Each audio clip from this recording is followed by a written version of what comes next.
The Olive Grove Agreement, a hot and hilarious French villa romance, a Mills and Swoon short, one reluctant heiress, one infuriatingly hot ex-chef, and one very firm agreement made over figs and fornication.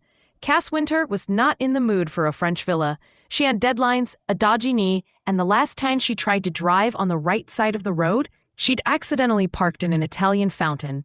But apparently, her great-aunt Iris had passed away and left her la Maison du Hérisson, a once grand property in the hills of Provence. And so, armed with nothing but SPF 50 and mild resentment, Cass arrived. It was hotter than she expected, and louder, especially in the garden, where someone was swearing in French and violently attacking an olive tree. She squinted. He was shirtless, tanned, and wielding garden shears like they owed him money. "You're not supposed to be here," he barked, in the polished English of someone who'd once dated a model named Saskia. Cass raised a brow. "And you are?" "I live here," he snapped. "Who the hell are you?" Meet Luc Brousseau, disgruntled former chef, current squatter, an all-round, beautifully difficult man.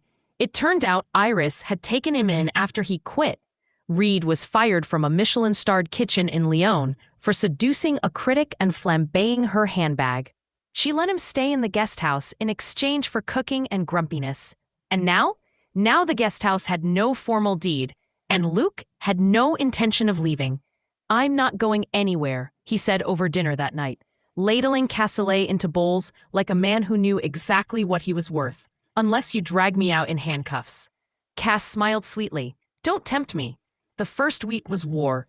Passive-aggressive post-it notes on the fridge, loud music at strategic times. He cooked at midnight.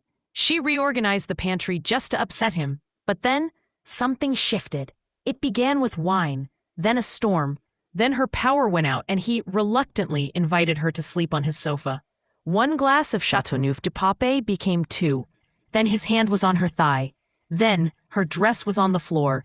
He kissed like he argued, deliberately, intensely, and with far too much tongue. "Still want me gone?" he growled, half naked, pinning her against the ancient stone wall. "Ask me again tomorrow," she gasped. In the morning, she found a croissant, a perfectly brewed coffee, and a note. "Keep the villa. I'll keep the guest house. We'll share the rest. L." She sipped the coffee, watching him prune a fig tree shirtless.